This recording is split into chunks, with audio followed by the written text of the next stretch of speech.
आखिर कौन थी हिंदू महाकाव्य के अनुसार 10 सबसे सुंदर स्त्रियां? ऐसी 10 सुंदर स्त्रियां जिनके पीछे कई भीषण युद्ध हुए। आप देख रहे हैं मंत्रमयी। तो चलिए अब बात करते हैं कुछ ज्ञान की बातें। वीडियो में आगे बढ़ने से पहले हमारे चैनल को सब्सक्राइब अवश्य करें।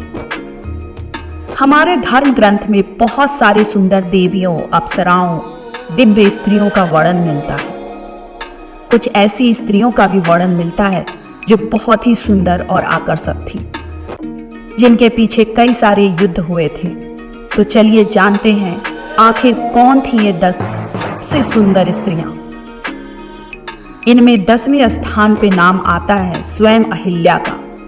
अहिल्या जी स्वयं ब्रह्मा जी की पुत्री थी। उन्हें ये वरदान प्राप्त था कि वो हमेशा 16 साल की बनी रहेंगी। वो बेहद ही सुंदर थी।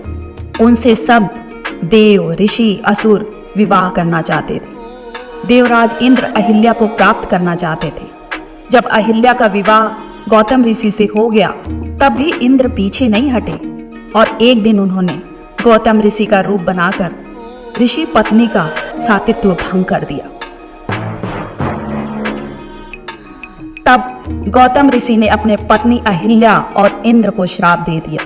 अहिल्या पाषाण की बन गई। जब भगवान विष्णु स्वयं भगवान श्री राम के रूप में पधारे, तब उन्होंने अहिल्या का उद्धार किया और उन्हें स्वयं पत्थर से एक स्त्री के रूप में वापस परिवर्तित किया। वहीं 9वें स्थान पे है स्वयं गंधर्व देश की राजकुमारी दमयंती, जो कि बेहद ही सुंदर थी। उनके सुंदरता का प्रमाण इस बात से मिल जाता है कि इंद्र, यम, अग्नि, वरुण जैसे देवता भी उनसे स्वयंवर करना चाहते थे और उनके स्वयंवर में भाग भी लिया था, परंतु दमयंती को निषाद देश के राजकुमार नल से प्रेम हो गया था। नल और दमयंती के प्रेम कथा का वर्णन हमें महाभारत व पर्व में भी मिलता है। वहीं 8वें स्थान पे स्वयं सत्यभामा जी। सत्यभामा स्वयं भगवान श्री कृष्ण की प्रिय पत्नी थी और अत्यंत ही सुंदर थी और साथ ही एक महान योद्धा भी। मां सत्यभामा भूदेवी का अवतार थी और इनका जन्म नरकासुर के संहार के लिए हुआ था। 7वें स्थान पे है उर्वशी। एक समय की बात है, ऋषि नर नारायण हिमालय में स्थित बद्रीनाथ में तपस्या कर रहे थे। उनकी तपस्या ने इंद्र तथा अन्य देवताओं को चिंतित कर दिया था। इसीलिए इंद्र ने कामदेव, वसंत और अप्सराओं को नर नारायण की तपस्या भंग करने के लिए भेजा। ऋषि नारायण उनके इस कार्य से क्रोधित हो गए और उन्होंने अपनी जान पे हाथ मारा।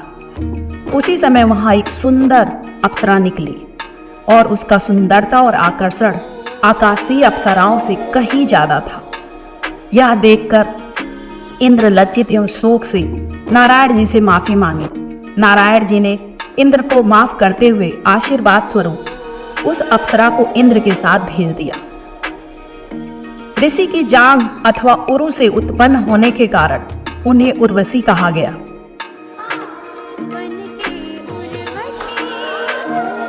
उर्वशी देवराज इंद्र के सभा में बाकी सभी अप्सराओं में कहीं अधिक सुंदर थी।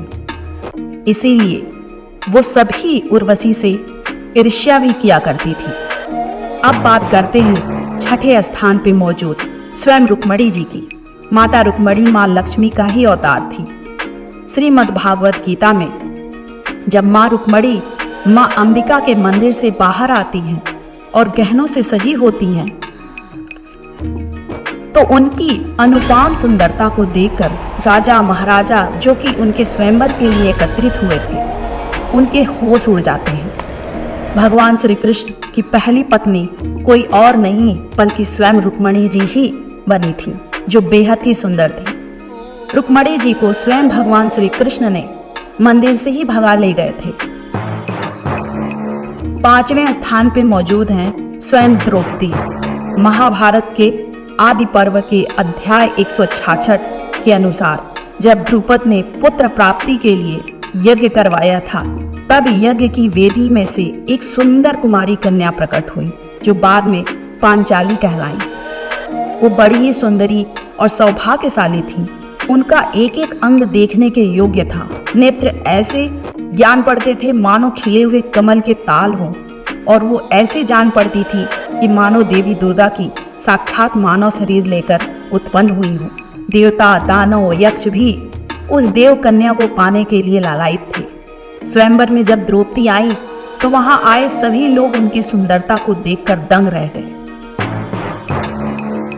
अब बात करते हैं चौथे स्थान पे मौजूद मोहिनी जी की। समुद्र मंथन के उपरांत जब देवता और असुर अमृत को लेने के लिए अधिकार जताने लगे और आपस में झगड़ने लगे, उस समय दैत्यों ने स्वयं अमृत से भरा हुआ कलश छीन लिया जिसमें अति उत्तम अमृत भरा हुआ था।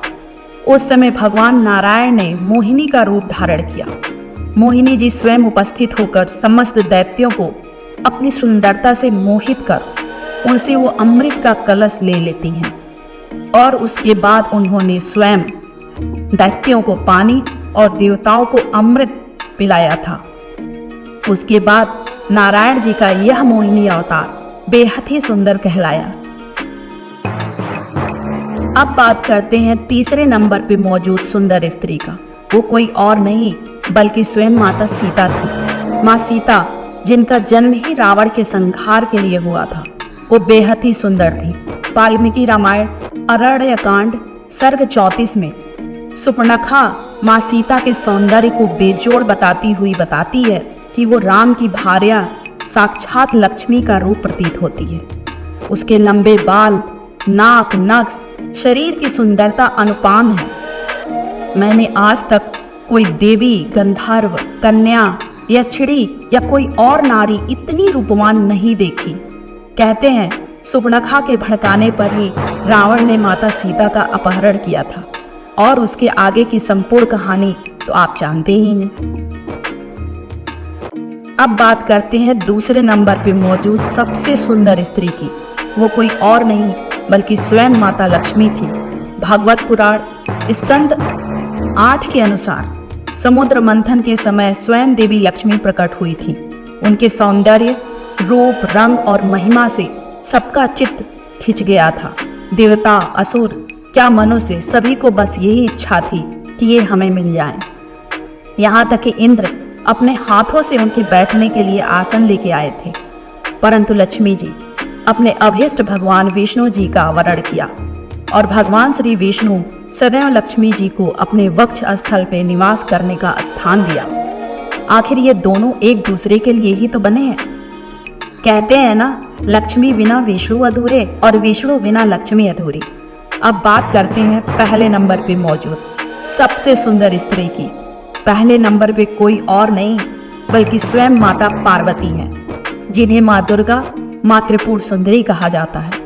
देवी पार्वती को सुंदरता और शक्ति की त्रिपुर मूर्ति कहा जाता है। वो आदि शक्ति है, वो त्रिपुर सुंदरी है, जो तीनों लोगों में सबसे सुंदर है। महादेव, जो स्वयं अपने आप को समस्त सांसारिक सुखों से दूर रखा, वो भी माता को देखते ही मंत्र मुग्ध हो जाते हैं। ऐसी है हमारी देवी पार्वती जी की आभा। वो इतनी सुंदर थी कि कई सारे असुरों का संहार स्वयं महादेव जी को करना पड़ा था। अंधक हो या जलंधर हो या स्वयं रावण हो, सभी को माता पार्वती को पाने की लालसा थी, लेकिन सभी ने अपने मुंह की खाई, क्योंकि महादेव के लिए तो स्वयं माता पार्वती बनी थी, और माता पार्वती के लिए स्वयं देवों के देव महादेव बने थे। कहते हैं माता पार्वती ही आदि शक्ति हैं, और उन्हीं से स्त्रियों का जन्म हुआ है, और वही सबसे सुंदर स्त्री भी है। ये तो थी हिंदू महाकाव्यों के अनुसार 10 सबसे सुंदर स्त्रियां, लेकिन इनके अतिरिक्त कुछ और भी ऐसी अप्सराएं थी जिनको हमारे महाकाव्यों में बहुत सुंदर माना गया है। जैसे कि मेनका, जिसने महर्षि विश्वामित्र की कई हजार वर्षों की तपस्या को भंग कर दिया था। तिलोत्तमा, जिनकी रचना ब्रह्मा जी ने किया था। तिलोत्तमा परम रूपवती और सौंदर्य से पूर्ण अप्सरा थी, और इन सब के अतिरिक्त कामदेव की पत्नी रति, देवी सरस्वती, रावण की पत्नी मंदोदरी, देवराज इंद्र की पत्नी सची। वहीं कई पुराणों में राधा जी की सुंदरता का माननीय उल्लेख मिलता है। तो आप बताएं, इनमें से सबसे सुंदर स्त्री कौन सी लगती है? कमेंट बॉक्स में हमें अवश्य बताएं। अगर वीडियो अच्छा लगे तो लाइक करें और चैनल को सब्सक्राइब करें और ज़्यादा से ज़्यादा शेयर करें। धन्यवाद।